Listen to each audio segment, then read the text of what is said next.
입니다. 성전은 하나님의 영광이 가득 찬 곳입니다. 오늘도 하나님의 영광을 위해 쓰임받기 위해서 우리 한 사람 한 사람을 하나님이 불러주셨습니다. 그래서 우리는 그 받은 사명을 위해서 하루하루를 살아갑니다. 오늘 성경을 통해서 우리에게 사명을 주셨는데 그 첫 번째 사명이 뭐냐? 마태복음 6장 33절입니다. 너희는 먼저 그의 나라와 그의 의를 구하라. 그래야면 이 모든 것을 너에게 더하시리라 말씀하셨습니다. 이것이 하나님께서 우리에게 주신 첫 번째 사명이에요. 그래서 우리는 항상 하나님을 앞세우고 살아야 됩니다. 먼저 하나님의 일, 하나님의 나라, 하나님의 의를 구하는 자가 되어야 될 줄 믿습니다. 두 번째 사명이 오늘 본문 24절에 나오는 말씀입니다. 오늘 24절 본문 다 같이 한번 보십니다. 내가 달려갈 길과 주 예수께 받은 사명 곧 하나님의 은혜의 복음을 증언하는 일을 마치려 하면은 나의 생명조차 조금도 귀한 것으로 여기지 아니하노라. 오늘 조금 전에 불렀던 우리 사명이라고 하는 가사가 바로 이 구절을 통해서 나온 거죠. 주님이 홀로 가신 그 길 나도 따라가오. 바울이 주님이 홀로 가신 길을 따라갔습니다. 지난 시간에 말씀을 나눴듯이 바울은 아수까지 홀로 걸어갑니다. 홀로 가면서 하나님께서 내게 베풀어 주신 그 은혜, 내게 사랑을 베풀어 주신 그 사랑, 그것을 묵상하면서 홀로 가면서 영적으로 재무장했던 것을 보게 됩니다. 주님이 가신 길은 홀로 가신 길입니다. 바울도 그 길을 따라갔습니다. 물과 피를 흘리신 그 길을 나도 가오. 바로 예수님이 가신 길은 물과 피를 흘리신 길이에요. 십자가의 길이라고 하는 것이죠. 그 십자가의 길을 나도 가오. 험한 산도 나는 괜찮소. 바다 끝이라도 나는 괜찮소. 죽어가는 저들을 위해 나를 버리길 바라오. 그래서 바울은 세상을 그렇게 사랑했습니다. 세상에 사는 사람들을 사랑했습니다. 한 사람 한 사람을 다 구원시키기 위해서 하나님께서 베풀어 주신 그 은혜를 감당하면서 살아갔던 것입니다. 그래서 바울은 이 세상 사는 모든 사람들에게 이 생명의 복음을 전하기를 원했습니다. 그래서 그 죽어가는 생명들을 살리기를 원했습니다. 이것이 바로 바울의 사명이었습니다. 아버지 나를 보내주어 나는 달려가겠소. 지금 바울이 고백하는 거예요. 아버지 나를 보내주어 나는 달려가겠소. 이사야 선지자가 성전에 하나님의 영광이 가득 찬 모습을 보면서 하나님께서 누가 나를 위하여 갈까 했을 때 이사야 선지자가 주님 하나님 내가 여기 있나이다 나를 보내소서 했던 것처럼 바울 사도는 오늘 그렇게 고백합니다. 아버지 나를 보내주어 나는 달려가겠소 이렇게 표현합니다. 오늘 본문에도 보면 24절에 내가 달려갈 길과 이런 표현을 합니다. 달려간다고 하는 것은 무엇입니까? 분명한 목적이 있다고 하는 것이에요. 목적을 향해서 달려가는 것입니다. 우리가 가는 마지막 길은 어떤 길입니까? 천성을 향해서 가는 길입니다. 그래서 우리는 하늘 가는 밝은 길이 누가 앞에 있습니까? 내 앞에 있습니다. 내 앞에. 하늘 가는 밝은 길이 내 앞에 있으니 바로 하늘 가는 밝은 길이 내 앞에 있다고 하는 것이에요. 그래서 우리는 천성을 향해서 달려갑니다. 지금 사도 바울이 그 고백을 하고 있는 거예요. 천성을 향해서 달려가는 거예요. 저 높은 것을 향하여 날마다 나아갑니다. 우리의 신앙은 그렇습니다. 예수 믿고 이제 우리가 하루하루 사는 것이 저 높은 곳을 향해서 하루하루 살아가는 것이에요. 그래서 내가 하룻밤 자고 나면 천국이 더 하루 더 가까워지는 것이에요. 그래서 우리는 그 천국을 향해서 하루하루 살아갑니다. 여러분 인생이라고 하는 것은 잠시 잠깐입니다. 이것이 바로 인생이에요. 사람처럼 잠시 잠깐이 없습니다. 그 54세에 그 우리나라의 가장 부자였던 그분은 이재용 삼성 회장보다도 몇십 배가 재산이 많은 분이었는데 그 우울증으로 자살을 합니다. 이 사람은요 나이가 많다고 먼저 가는 것이 아니라 하나님이 부르시면 언제든지 가는 게 사람이에요. 그 김동길 교수가 그 얘기를 하잖아요. 인생은 40세면 몇 킬로로? 40킬로로. 50세면 50킬로로. 70세면 70킬로로. 80세면 80킬로로. 90세면 90킬로로. 지금 우리 교회에도 90킬로로 달리시는 분들이 몇 분 계시잖아요. 80킬로 달리시는 분도 있고. 인생이 이렇게 짧은 거예요. 잠시 내가 세상에 살다가 주님이 부르시면 언제든지 가는 것입니다. 그래서 우리는 이 마지막이라고 하는 이 바울의 설교가 지금 17절부터 이 고별 설교로 시작됩니다. 사실 마지막 설교라고 했을 때 바울은 지금 이 마지막 설교를 하면서 누구에게 합니까? 지금까지는 유대인이나 이방인들에게 설교를 했습니다. 예수를 믿지 않는 불신자들에게 설교를 했습니다. 그런데 오늘 본문에는 누구를 향해서 설교를 합니까? 에베소의 장로들을 초청을 했어요. 다 장로들을 초청해서 믿는 자들을 위하여 설교합니다. 이것이 지금 오늘 본문이에요. 믿는 자들이 어떻게 살아가야 될 것이냐. 마지막 설교입니다. 바울이 이제 이 설교를 하고 다시 너희 얼굴을 다시는 보지 못할 것이다. 그래서 바울을 끌어안고 울면서 예루살렘으로 보내는 것입니다. 바울이 마지막 고별 설교가 우리에게 어떤 의미를 던져주고 있는가. 지금 이 바울이 왜 밀레도에서 에베소를 가지 않았느냐.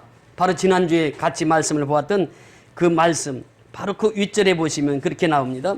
16절에 바울이 아시아에서 지체하지 않기 위하여 어디를 지나? 에베소를 지나 배 타고 가기로 작정하였으니 이는 될 수 있는 대로 왜? 오순절 안에 예루살렘에 이르려고 급히 가미로라. 그래서 밀레도에 잠시 며칠 머무는 사이에 에베소 장로들을 초청합니다. 밀레도에서 에베소까지는 45km예요. 장정들은 하루끼리만 올 수 있는 거리입니다. 그래서 에베소 장로들 다 초청을 해요.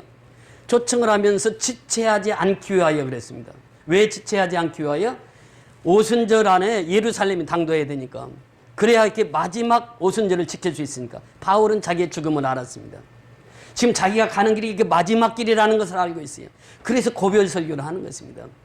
예루살렘에 가서 마지막 오순절을 지키고 이제는 그는 체포당해서 로마로 가서 로마에서 옥중에서 2년 있다가 소천하게 되는 거죠. 하나님의 부르심을 받습니다. 그 마지막 길에 마지막 설교를 합니다. 이것이 고별 설교입니다. 이 바울의 고별 설교를 통해서 우리에게 무엇을 말씀하시느냐는 거예요. 첫째는 그 예루살렘으로 오순절 안에 가고자 했던 것은 오순절을 지키는 그들에게 복음을 전하기 위하며 또 예루살렘 교회가 어려움을 당하고 있으니까 선교 헌금을 전달하기 위해서 지체치 않기 위해서 에베소를 지나간 것입니다. 그래서 밀레도에서 에베소 장로들을 초청해서 오늘 설교하는 내용이에요. 자, 오늘 17절에 보면 뭐라고 말씀하십니까? 바울이 밀레도에서 사람을 에베소로 보내어 장로들을 청하니 오매 그들에게 말하되 아시아에서 들어온 첫날부터 지금까지 내가 항상 여러분 가운데서 어떻게 행하였는지를 여러분들도 아는 바니. 지금 에베소에서 바울이 몇 년 동안 사역을 합니까? 3년 동안. 어떻게 사역했다고요? 눈물로 사역을 했습니다. 그러니까 이 에베소에 있는 장로들은 바울의 삶을 너무나도 잘 알아요. 3년 동안 같이 생활했기 때문에 3년 동안 바울에게 말씀 훈련을 받았기 때문에 너무 잘 압니다. 그래서 이 바울이 그 얘기를 하는 거예요 지금. 그러면서 뭐라고 말씀하십니까? 19절 다 같이 읽습니다. 19절 시작. 곧 모든 겸손과 눈물이며 유대인의 관계로 말미암아 당한 시험을 참고 주를 섬긴 것과, 자, 주를 섬기는데 세 가지를 여기서 강조합니다. 이것이 바로 고별설교, 오늘 고별설교의 핵심 포인트입니다. 첫째는 뭐라고요? 모든 겸손으로 섬겼다는 것이에요. 바울은 그렇게 섬겼습니다. 에베소에서 3년 동안 있으면서 모든 겸손으로 섬겼어요. 그러니까 12 제자들을 키웠는데 그 제자들이 에베소에 큰 영향력을 미쳐서 에베소 교회 그 우상들이 다 사라지잖아요. 그러면서 복음이 에베소 아덴의 신전을 위협하는 그런 상황까지 가게 된 것은 모든 겸손으로 섬겼다고 말이에요. 그럼 예수님께서 말씀하십니다. 수고하고 무거운 짐진 자들아 다 내게로 오라. 내가 너희를 쉬게 하리라. 나는 마음이 온유하고 겸손하니. 그래, 겸손하니. 예수님은 겸손하신 분이에요. 그래서 겸손하신 예수님을 본받은 사람이 누구냐? 바울이라는 거예요. 마음이 온유하고 겸손한 분이 바로 예수님이에요.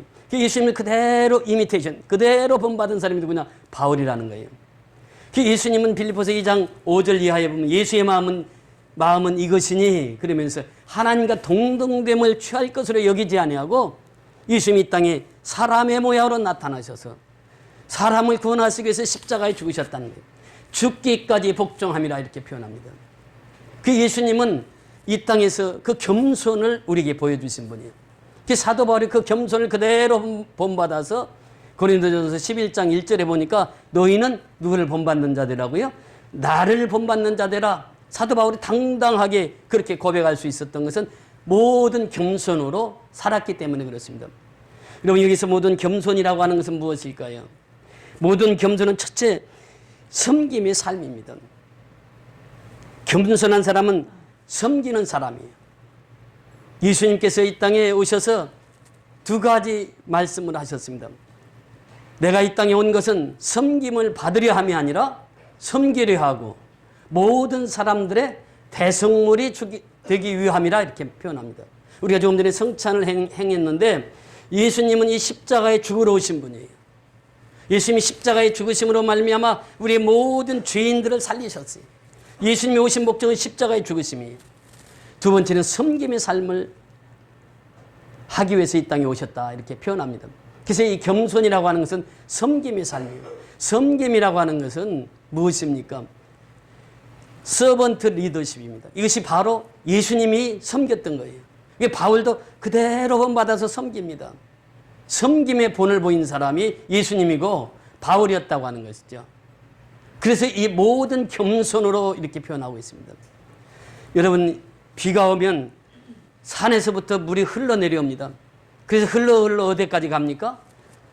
바다까지 가게 돼 있어요. 한반도에서 비가 오면 그 비가 산에서부터 흘러서 내 강물을 이루고 강물이 흘러가면 바다까지 가게 되는 거예요. 그러니까 물은 위에서부터 밑으로 흐르는 것입니다. 신앙은 바로 그것이에요. 겸손이라고 하는 것은 물의 흐름처럼 항상 낮은 자리. 그러니까 예수 믿는 사람 좀 손해보고 살아야 돼요. 똑같이 세상 사람하고 똑같이 살면 안 된다는 거예요. 내가 좀 손해를 봐야 돼. 내가 좀 섬겨야 돼. 이것이 바로 겸손이라고 하는 것입니다. 그래서 이 바울은 겸손의 삶을 본받았던 것이죠. 예수님께서도 이제 십자가에 지시기 전날 제자들을 불러서 제자들을 무엇을 했습니까? 제자들에게 한 사람 한 사람 불러서 발을 씻겼어요. 그 겸손의 모습을 예수님이 친히 보여주셨다고 하는 것입니다. 이 서번트 리더십이에요. 예수님은 그 겸손의 모습을 보여주셨는데 바울이 그 겸손을 그대로 본받았다고 하는 것입니다. 그럼 겸손이라고 하는 것은 두 번째 무엇입니까? 하나님만 의지하는 것입니다. 이것이 겸손한 것이.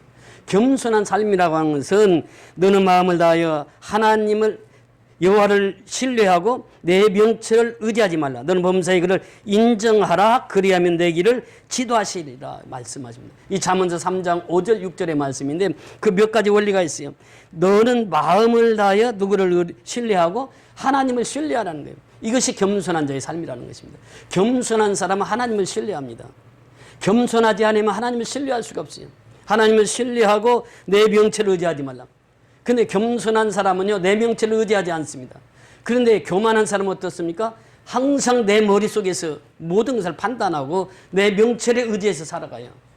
내 명철을 의지하지 말라는 거예요. 이 사람이 겸손한 사람이라는 거예요. 내가 잘났다고 하지 말라는 거예요. 하나님이 먼저라는 거예요. 그래서 항상 내 명철을 의지하지 말라. 너는 범사에 누구를 인정하라고요? 하나님을 인정하는 자가 겸손한 자라고 하는 것입니다. 하나님을 인정하지 않으면 내 뜻대로 살아갑니다. 내가 왕이 돼서 살아가요. 근데 하나님을 인정하게 되면 누가 왕이 됩니까? 하나님이 왕이 되어서 살아가는 거예요. 그게 겸손이라고 하는 것은 오늘 은혜 받으십시오. 머리 숙이고 이런 것이 겸손이 아니라 하나님을 의지하고 하나님을 왕으로 섬기는 자예요. 그렇게 겸손이라고 하는 것은 하나님 앞에 납작 엎드리게 되면 나는 어때요? 나는 온데간데 없는 거예요. 오직 하나님만이 나의 삶의 주인이 되어 주시는 거예요. 하나님의 이름을 높이는 자, 하나님의 이름을 경배하는 자, 하나님의 이름을 찬양하는 자, 그 사람이 겸손한 자라는 것이죠. 그래서 그것을 때는 그렇게 얘기합니다. 제자들이 와서 물어봤어요. 어떻게 하면 신앙생활을 제대로 할 수 있습니까? 그러니까 첫째가 무엇인지 아느냐? 첫째 겸손이다. 그럼 두 번째는 무엇입니까? 두 번째도 겸손이다. 그럼 세 번째는 무엇입니까? 세 번째도 겸손이다. 예. 겸손한 자가 예수님을 본받는 자고 그 겸손으로 말미암아 하나님께 영광을 돌릴 수 있다라고 하는 것입니다. 마지막 겸손이라고 하는 것은 무엇입니까? 하나님이 뜻대로 사는 삶입니다. 여러분, 하나님이 뜻대로 산다고 하는 것은 무엇입니까? 항상 기뻐하라, 쉬지 말고 기도하라, 범사에 감사하라. 이는 하나님의 뜻이니라는 말씀하세요. 성령을 소면치 말고 예언의 말씀을 멸시치 말고 모든 악은 모양이라도 버려라. 이것이 하나님의 뜻을 따르는 자의 삶이라는 거예요. 어떤 상황 속에서도 이 하나님의 뜻을 앞세우고 사는 사람이에요. 이 겸손한 사람입니다. 그래서 겸손한 사람은 누구냐? 예수님을 잘 섬기는 자가 겸손한 사람이고, 겸손한 사람 누구냐? 하나님을 의지하는 자가 겸손한 사람이고, 겸손한 사람 누구냐? 하나님의 뜻대로 살아가는 사람이에요. 근데 어떤 상황 속에서도 내가 기뻐하고 감사할 수 있다고 하면 그 사람은 겸손한 사람이라는 거예요. 하나님의 뜻을 따라야 돼요. 이것이 겸손한 삶이라고 하는 것입니다. 두 번째, 바울이 무엇을 강조하고 있습니까? 모든 겸손과 또 그 다음에 뭐라고 말씀하시고 있습니까? 눈물이며, 목회는 눈물입니다. 이게. 바울이 에베소에서 3년 동안 목회하면서 얼마나 많은 눈물을 흘렸는지 몰라요. 예수님도 이 땅에 오셔서 눈물을 흘리셨습니다. 죽은 나사로를 살리실 때에 죽어 있어요. 죽은 나사로가 무덤에 있습니다. 그러니까 그 마리아와 마르다 또 일가 친척들이 와서 우는 거예요. 예수님도 거기에서 요한복음 11장 35절에 보면 예수님도 우셨다 이렇게 표현합니다. 죽은 자기 친구가 죽은 나사로를 향해서 그 살리러 갔을 때에 그 가족들이 우니까 울부짖으니까 예수님도 우셨다. 그래서 영어 표현에 보면 Jesus wept. 성경에서 가장 짧은 구절이 Jesus wept. 예수님이 눈물을 흘리셨다. 그것이 요한복음 11장 35절입니다. 죽은 나사로 앞에서 예수님이 우셨습니다. 나인성 과부의 아들이 죽었습니다. 죽어서 이제 장사를 지내는 거예요. 행여를 나가는 거예요. 그런데 그때 예수님께서 그 울부짖는 과부를 보면서 예수님도 같이 우셔요. 그래서 예수님께서 예루살렘을 향해서 들어갈 때에 예루살렘을 향하여서 우십니다. 예루살렘이 초토화되는 그 모습을 보면서 예루살렘이 완전히 무너질 것을 보시면서 예루살렘아 예루살렘아 하고 예루살렘을 향해서 우셨습니다. 여러분, 예수님뿐이 아니라 이 모든 선지자들이 그랬습니다. 바울은 동족 구원을 위해서 눈물로 기도했던 사람이 바울입니다. 에레미야는 어떻습니까? 나라와 민족을 위해서 그렇게 눈물로 부르짖었던 거예요. 이제 우리가 이렇게 살다 보면은 우리는 멸망당합니다. 저 바벨론이 들어와서 우리나라를 다 멸망시킬 것입니다. 우리는 그곳에서 70년 동안 포로 생활할 것입니다. 하나님께서 받은 예언의 말씀을 선포합니다. 그랬더니 예레미야를 옥에 가둡니다. 1차, 2차 또 옥에 가두. 그러나 예레미야는 외칩니다. 이 민족이 깨어있지 않으면 우리는 멸망할 수밖에 없습니다. 우리는 무너질 수밖에 없습니다. 눈물의 선지자 예레미야. 그래서 예레미야 애가까지 나오잖아요. 다윗이 큰 죄를 범하고 나단 선지자가 와서 그 죄를 지적할 때 다윗이 어떻게 했습니까? 침상이 뜨도록 밤새 눈물을 흘려서 그 눈물이 요에 다 적셨더라 이렇게 표현합니다. 이것이 다윗의 눈물이었습니다. 그래서 다윗을 하나님의 열쇠, 즉 하나님의 문을 여는 열쇠라 이렇게 표현합니다. 그러니까 눈물을 흘리는 다윗을 통해서 하나님께서는 예수를 그 후손으로 이 땅에 보내주시고, 또 눈물을 흘리던 모세를 통해서, 눈물을 흘리던 에레미야를 통해서 나라를 바로 세우게 하시고, 눈물을 흘리던 에스더를 통해서 나라가 흔들릴 때 나라를 굳건하게 세우고요. 사도 바울을 통해서 눈물 흘리면서 에베소에서 목회했을 때에 그 에베소의 그 성도들이 이제 아담의 신전은 그 화려한 아담의 신전을 변화시키고 그곳에서 생활하던 그 사람들이 변화되어서 예수를 믿게 되었다고 하는 것이죠. 목회는 눈물이죠. 되게 목회하면서 참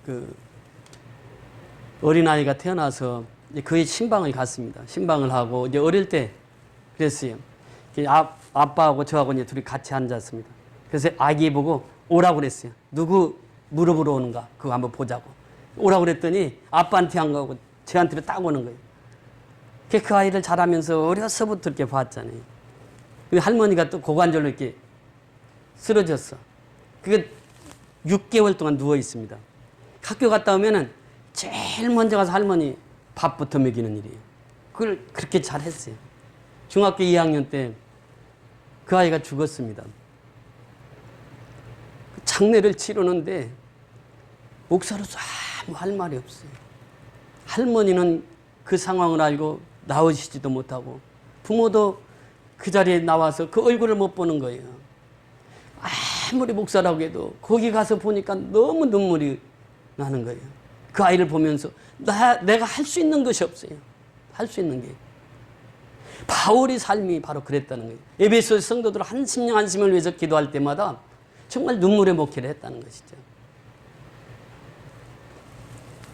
골든 마우스라고 하는 영국의 유명한 스플전 목사님이 있습니다. 스플전 목사님 하루는 우시는 거예요. 제자들이 물었습니다. 목사님, 왜 우십니까? 그분이 대답이 뭐냐면, 내가 십자가를 바라봐도 내 눈에는 눈물이 없어. 십자가를 바라봐도 내 눈에는 눈물이 없어. 그래서 운다는 거예요. 그런 눈물의 복음을 선포했을 때 그 당시에 사람들이 그렇게 말했습니다. 그 스펄전 입에서 나오는 말씀은 하나님의 말씀이요. 그 입에서 나오는 말씀은 골든 게이트, 즉 황금 문이라 그 입이. 그렇게 칭송했던 그분. 항상 눈물로서 말씀을 준비하고 눈물로서 설교를 했을 때 그 수많은 영혼들이 주님 앞에 돌아올 수 있었다고 하는 것이죠. 인생은 짧습니다. 하나님이 부르시면 언제든지 가야 돼요. 제가 필리핀 세부 가서 복음을 전할 때 그 목사님을 만날 때 참 어려움이 좀 있었습니다. 처음 보는 목사님인데 이메일이 왔어요. 그러면서 돈을 한 200만 원을 붙여달라는 거예요. 내가 처음 가는데, 세부를 처음 가는데. 그러니 아니 아무리 목사라도 그렇지, 아니 사람이 인간관계가 있고 그러면 돈을 빌려달랄 수도 있는데 그 내용은 그렇습니다. 그 동생이 지금 페루인가 어디에서 급성 병이 걸려가지고 그 병원비가 필요하니까 달라는 거예요. 그래서 그 이메일을 받고 참 이상하다. 2주 후에 또 왔어요. 똑같은 내용입니다. 돈을 보내주면 내가 목사님 오실 때에 바로 공항에서 갚겠다는 거예요. 아무래도 이상해. 그래서 이제 그 마닐라에 있는 목사님, 저를 이제 가면 늘 통역해 주는 그 준 목사님이라고 있어요. 그 목사님을 세부로 오라고 그랬어요. 나 그래 그 목사님 안 만날 테니까 당신이 세부로 오라고. 그래서 그 목사님 마닐라에서 비행기 타고 그 세부로 왔습니다. 그리고 당신 혼자만 나오시라고 그랬어요. 세부에. 그랬더니 이거 보니까 공항에서 내려서 보니까 두 사람이 오는 거예요. 그 마음속에 마음이 편하지가 않아요. 그래서 이제 나중에 이제 인사하고 차를 타고 오는데 그 얘기를 하는 거예요. 아니 이메일에 나한테 돈을 빌려달라고 그랬지 않냐고. 그랬더니 목사님 제 이메일이 해킹당했어요. 그거 절대 그 믿으면 안 됩니다. 이러시는 거예요. 그러면서 그 목사님하고 가서 얘기를 하는데 그때 처음 만났는데 얘기를 하다 보니까 대학에서 교목도 했고 아주 훌륭한 목사님이에요. 그래가지고 둘이서 대화를 하다 보니까 닭이 울더라고. 새벽에. 그 5시가 되니까 목사님 잠깐만요. 그러더니 자기 옷을 입어. 그러더니 새벽 예배를 인도하는 거예요. 그때 당시에 새벽 예배 한 50명 정도가 와서 예배를 드렸습니다. 제가 필리핀 선교 13년 하면서 새벽 예배 드리는 교회는 딱 그 교회였어요. 그 교회에서 신학교도 했습니다. 세이브 바이블 칼리지라고. 한 50명 되는데 그 1시간 강의를 하고 나니까 신학생들이 다 기립 서가지고 박수를 치면서 그래서 한 사람 한 사람 다 끌어안아주고 그래서 100불 헌금하고 그때 온 적이 있는데 그때 만난 사람입니다. 이제 그 학교가 그 초등학교도 같이 겸하고 있었어요. 그 초등학교를 이제 그 목사님하고 그 목사님이 이제 학교장이고 그래서 저는 쭉 소개를 시켜주는데 1학년, 2학년, 3학년 교실 가니까 한국 아이 같아. 그래서 Where I come from? 그랬더니 I'm from the Korea. 그래요. 그래서 이제 한국 아이인 줄 알고 이렇게 한국 아이 하나 보고 또 5학년 교실 가니까 또 있어. 한국 아이가. 그래서 물어보니까 서울에서 왔다는 거예요. 그래가지고 너무 반갑잖아요. 너 그 어머니하고 같이 왔다는 거예요. 어머니하고 서에서 사는데 전화번호를 달라고 그랬더니 전화번호를 주는 거예요. 그래서 어머니하고 전화를 했더니 어머니가 저녁 식사 좀 같이 하자고. 그래서 이제 저녁 식사를 맛있게 했습니다. 하고 나서 내년에도 꼭 오시라고 오시면 제가 또 식사 대접하겠다고 그랬어요. 그분이 그 한국에서 유명한 탤런트래. 저는 탤런트 이름을 모르니까 누구 이름 대도 모르니까 그런가 보다 그랬어요. 저녁 먹고. 근데 이분이 얼마 안 돼서 소천을 했어요. 소천하는 이유가 뭐냐. 남편은 서울에 있는데 이 남편이 다른 여자를 얻어가 사는 거예요. 나와보니까. 그러니까 이 사람이 그냥 자살해버렸어. 그래서 두 아들을 거기다 놓고 그런 상황 속에서 이제 할아버지 할머니가 그 아이들을 데려다가 키우는. 그래서 사람이라고 하는 것은요, 그분이 우울증이 좀 있었어요. 한국에서 좀 어떤 그 탤런트로 잘 나가다가 어려움을 겪고 그랬는데 우울증 때문에 그때 제가 기억하기로는 40대 50대밖에 안 됩니다. 소천에 40대 정도 되는데 소천하더라고요. 사람의 이 인생이라는 것은 하나님을 똑바로 보지 못하면요, 이게 사람의 생명이라는 것은 잠시 잠깐이라는 거예요. 그래서 이 바울이 눈물로 하나님 앞에 기도하면서 에베소 교회를 이끌었던 것입니다. 그리고 마지막 중요한 것이 무엇입니까? 유대인들의 시험을 참는 것과 이렇게 표현합니다. 이 세 가지가 바울이 이제 마지막 고별 설교를 하면서 유대인들의 시험이 얼마나 많았는지 몰라요. 바울을 죽이려고 했던 시도가 얼마나 많았는지 몰라요. 조금 이제 후에 나옵니다만 그런 시험을 다 참고 이겼습니다. 인내했다고 하는 것이죠. 사랑의 본질은 뭐라고요? 인내입니다. 끝까지 참는 거예요. 이것이 바로 본질이에요. 바울은 이 세 가지 사역을 통해서 에베소 교회를 섬겼다고 하는 것입니다. 하나님의 사랑은 바로 그것입니다. 끝까지의 사랑이요. 자기를 파는 가룟 유다도 끝까지 사랑하셨던 분이 예수님이십니다. 가룟 유다가 자기를 팔 걸 알아요. 그런데 끝까지 사랑하십니다. 그것이 예수님이에요.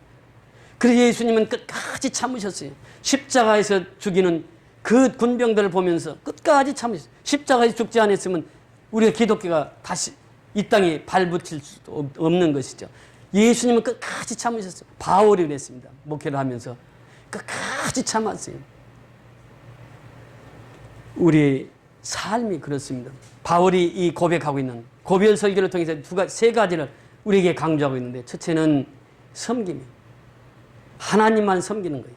두 번째는 하나님만 의지하는 거라는 거예요. 세 번째는 모든 시험을 참고 이기는 것입니다. 우리에게는 여러 가지 시험이 올 수 있어요. 예수님도 그 마귀에게 시험을 받아, 성령에 끌려서 마귀에게 시험을 받아서 광야 40년 금식했을 때 마귀가 시험을 하잖아요. 예수님까지도 시험하는 거예요, 마귀는. 우리가 시험을 항상 당합니다. 그런데 그 시험을 어떻게 이길 수 있느냐? 기도로서 이길 수 있다는 거예요. 깨어있으면 이길 수 있다는 것이에요. 그래서 깨어서 기도하는 것입니다. 여러분, 히스기야가 병들어 죽게 되었을 때 어떻게 했습니까? 하나님 앞에 기도합니다. 어떻게 기도했습니까? 눈물로 기도해요. 벽을 기대고 하나님 앞에 기도하는 거예요. 하나님 살려달라고. 그랬더니 그 응답이 어떻게 옵니까? 히스기야에게 응답이 온 게 아니에요. 그의 사랑하는 종 이사야 선지자에게 응답이 옵니다. 그러면서 너는 죽지 아니하리라. 그래서 그는 눈물의 기도를 통해서 그의 생명이 살아났던 것입니다. 오늘날 역시 마찬가지입니다. 우리가 눈물의 기도를 통해서 나라를 살 수 있는 것이고 우리의 생명이 살 수 있는 것이에요. 바울이 지금 마지막 고별 설교를 하면서 이 설교를 하는 것입니다. 정말 그는 눈물의 기도를 통해서 영혼들을 살렸고 그 복음을 증거하기 위해서 예루살렘을 향해서 가면서 잠시 시간을 내서 에베소 교회 장로들을 다 초청해서 지금 이 설교를 하고 있는 것입니다. 20절 한번 보십니다. 20절 시작. 유익한 것은 무엇이든지 공중 앞에서나 각 집에서나 거리낌이 없이 여러분에게 전하여 가르치고. 바울은 항상 성도들의 유익을 위해서 살았습니다. 자기는 없어요. 그러나 성도들의 유익을 위해서 살아가요. 이것이 바울의 삶이었습니다. 우리의 삶도 역시 마찬가지입니다. 우리가 세상을 살아가면서 세상 사람보다 앞서면 안 돼요. 항상 세상 사람들 섬겨야 돼요. 섬김으로써 그들을 하나님의 자녀로 인도해야 된다고 하는 것입니다.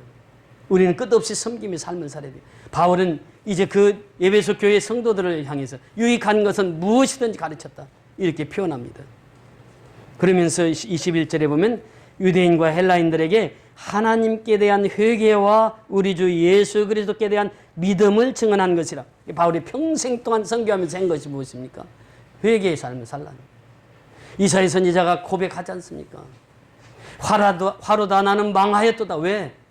성전에 왔더니 스랍천사들이 가득하고 하나님의 영광이 가득한 곳이. 내가 하나님의 얼굴을 대면해서 보았으니 나는 살지 못하고 죽을 것이다. 그러면서 그가 고백해. 화로다 나는 망하였도다. 이것이 망하는 자가 사는 것이. 그러니까 이 겸손이라고 하는 그 자체가 뭐냐? 하나님을 높이다 보니까 나는 사라지는 거예요. 나는 없어지는 거예요. 그러니까 하나님만이 나를 통해서 나타나게 되는 거죠. 이것이 바로 겸손이에요. 지금 이사야 선지자가 화로다 나는 망하였도다. 이것이 회개입니다. 그 초대 교회가 세워질 때도 베드로가 설교했을 때 그들이 뭘 하고 합니까? 회개하고 예수 그리스도의 이름으로 세례를 받으라. 그래야면 성령을 선물로 받고 죄 사함을 받으리라 그래요. 회개한다고 하는 것이 무엇입니까? 아버지께 돌아온다는 것이에요. 아버지께 돌아와야 내가 사는 것이에요. 지금 한국교회가 사는 것은 다른 길이 없습니다. 회개해야 돼요. 회개할 때 우리가 살아나는 거예요. 회개할 때 교회가 살아나는 거예요. 회개할 때 민족이 살아나는 거예요. 하나님께 돌아오라는 거예요. 이게 회개는. 그러면서 믿음을 증거했다고 하는 것입니다. 믿음이라고 하는 것이 무엇입니까? 피스티스예요. 섬김입니다. 믿음이 있는 자는 섬기는 자예요. 그래서 항상 회개한 자는 섬기게 되어 있습니다. 이것이 바울이 지금 마지막 설교를 통해서 우리에게 주시는 말씀. 22절에 보면 시작, 22절 시작. 보라, 이제 나는 성령에 매여 예루살렘으로 가는데 거기서 무슨 일을 당할는지 알지 못하노라. 오직 성령이 각 성에서 내게 증언하여 결박과 환난이 나를 기다린다 하시나. 성령에 매였다는 거예요. 성령에 매였다는 거예요. 이 일을 어떻게 감당할 수 있습니까? 지금 성령에 매여서 가니까 예루살렘에서 환난과 결박이 나를 기다린다 하나 나는 거기 가야 돼. 이것이 바울의 사명 감당한 이었습니다. 예루살렘에서 청년당원들이 40명이 바울만 와라. 바울이 오면 우리 손으로 죽여야지. 그렇게 해서 40명이 금식하면서 바울을 기다리고 있어요. 그 환난과 그 근심이 기다리고 있어도 바울은 그 길을 가야만 했어요. 왜? 사명을 감당해야 되잖아요. 그러니까 바울이 이것을 모르고 가는 것이 아닙니다. 환난과 근심이 뒤따른다고 하는 것을 바울은 알면서도 그 예루살렘을 강행합니다. 그래서 결국 예루살렘에 가서 체포당해서 로마까지 가게 되는 것이죠. 이 사명을 감당한다고 하는 것은 그렇습니다. 어떤 위험이 있어도 그 길을 가는 것이에요. 그러면서 24절 시작. 내가 달려갈 길과 주 예수께 받은 사명 곧 하나님의 은혜의 복음을 증언하는 일을 마치려 하면은 나의 생명조차 조금도 귀한 것으로 여기지 아니하노라. 내가 달려갈 길과 주 예수께 받은 사명이 있단 말이죠. 우리는 천성을 향해서 달려갑니다. 그러면서 우리에게 각자에게 사명을 주셨어요. 그 사명을 감당해야 된다는 것입니다. 오늘 받은 사명을 위해서 우리는 살아가는 것입니다.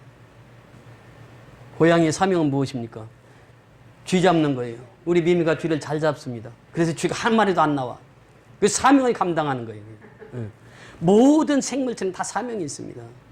코끼리는 코끼리대로 또 각 짐승들은 짐승대로 다 사명이 있어요. 자기 사명을 감당해야 되는 거예요. 받은 사명을 위해서 살아가는 것입니다. 이것이 삶이에요. 오늘 새벽 기도회를 마치고 전도사님 집에 모셔다 드리고 오는 길에 찬송을 들었습니다. 그 찬송을 부르면서 그렇게 눈물이 나는 거예요. 발산역 여기 오는데 눈물이 쏟아지는 거예요. 그리고 발산역에서 교회까지 오는데 얼마나 눈물을 흘렸는지. 우리 그 찬송 한번 같이 불러보실까요? 송 집사님. 오직 주의 사랑에 매여. 소리 나요?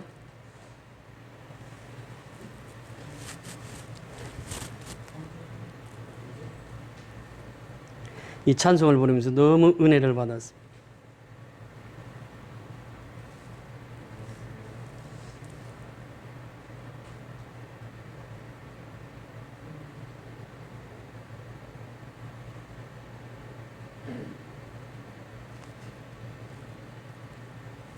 오직 사랑에 매여.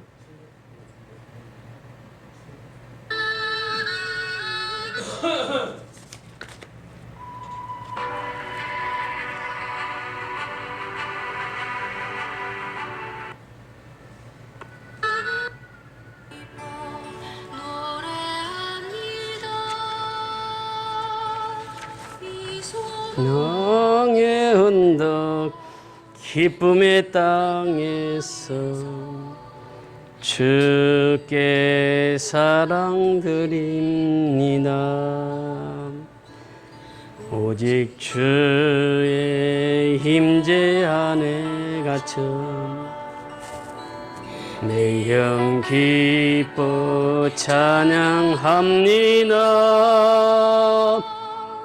이 소명의 언덕 거룩한 땅에서 주께 경배드립니다. 주께서 주신 모든 은혜 나는 말할 수 없네. 내 영혼 즐거이 주 따르렵니다. 주께 내 삶 드립니다. 오직 주의 성령에 매여 2절은 오직 주의 성령에 매여 같이 2절 같이 한번 불러보십니다.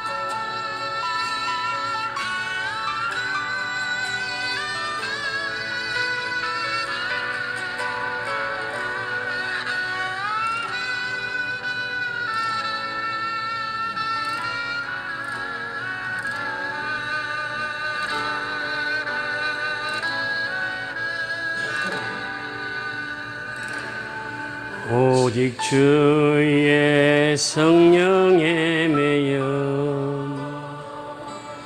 내 영 기뻐 노래합니다.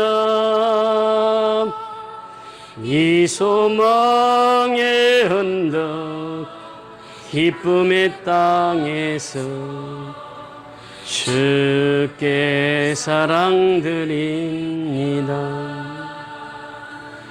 오직 주의 힘제 안에 갇혀 내 영 기뻐 찬양합니다. 이 소명의 언덕 거룩한 땅에서 주께 경배드립니다.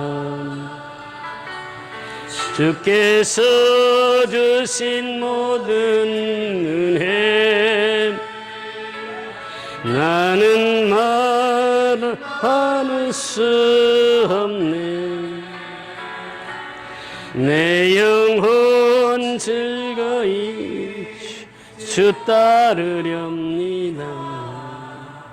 주께 내 삶 드립니다. 할렐루야. 고맙고 감사하신 아버지, 오늘